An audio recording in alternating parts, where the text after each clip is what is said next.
Hi, I'm Neil Snyder. Thanks for joining me for another Snyder Talk video commentary. The other day I had a Snyder Talk video commentary titled Abandon Christmas and Embrace Sukkot. And I said in that commentary that Christians have been attacked and continue to be attacked, and we continue to celebrate Christmas despite the fact that there is growing opposition to that celebration throughout the country among groups that are anti-Christian.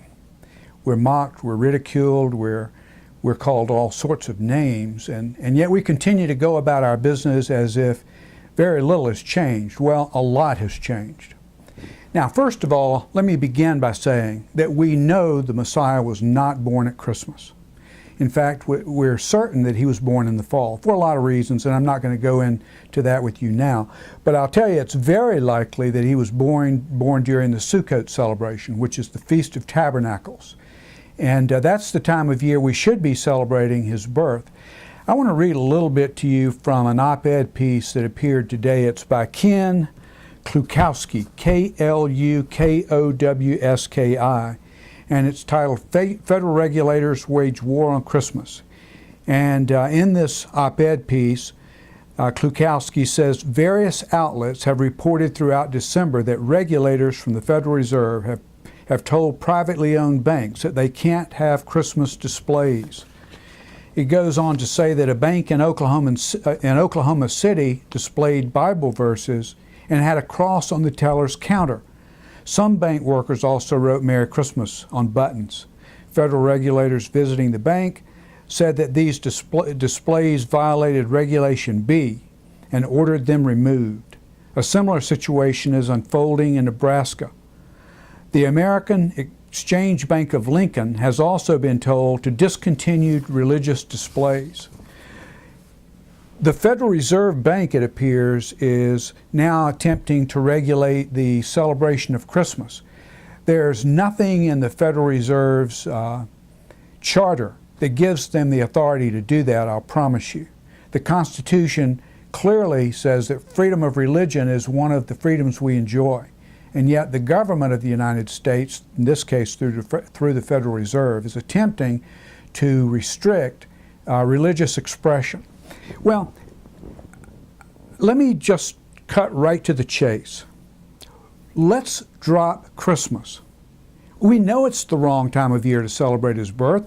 If we drop Christmas, let me tell you what's going to happen. First of all, there will be a lot less money spent at Christmas because despite what the regulators may think, Christians still compose a large percentage of this population. And if we withhold our purchases on Christmas gifts, the message will be loud and clear because retailers will experience a hit in their pocketbooks and eventually on the bottom line. And I'll promise you there will be a roar, an outcry from the retail establishment in the United States to get off the Christians' backs. Just think about it.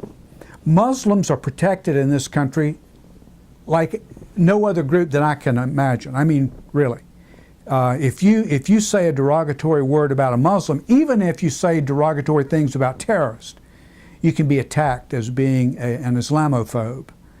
Well, I'm no Islamophobe, but I know who's responsible for most of the terrorist acts around the world, and they're the Islamofascist radicals. This is a double standard that goes beyond anything I've ever seen. If you had told me when I was a boy that anything like this could ever happen in the United States, I would have told you then that you were out of your mind. Well, I can tell you now, unless we do something about this, and I mean something meaningful about this, we're asking for trouble because it's going to continue and it's going to get worse. If you're a Christian and you care about what Yahweh's Word says, then abandoning Christmas is not going to be a problem for you because in every sense of the word, it profanes His name.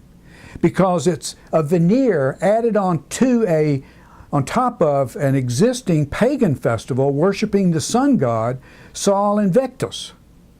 There's nothing wrong with abandoning that holiday. Nothing at all. But when we then begin to celebrate Sukkot as we were commanded to do in the Scriptures, then we're actually showing respect for Yahweh by obeying His Word. Now, there are some Christians in our community, in our world, in our country who will argue that we don't have to celebrate the Feast of Tabernacles. We don't have to celebrate Sukkot. Well, we don't have to do anything. And if we don't do anything, I promise you things will just continue to get worse. This is no longer a matter of a preference for this as opposed to that. This is a simple matter of sending a message that will be loud and clear and unmistakable to the powers that be in Washington through the retail establishment. And I promise you again, they will get this message. Please join me. Abandon Christmas and embrace Sukkot. It's the right thing to do. As long as the enemies of Christianity intend to attack us every way they can, the very least we can do is put up some sort of offense. We need to do more than moan and groan. That won't accomplish anything. But we can accomplish something by sending a message through the pocketbooks of the retailers. That's a message they'll understand. Thank you for joining me for another Snyder Talk video commentary, and I hope you join me again soon.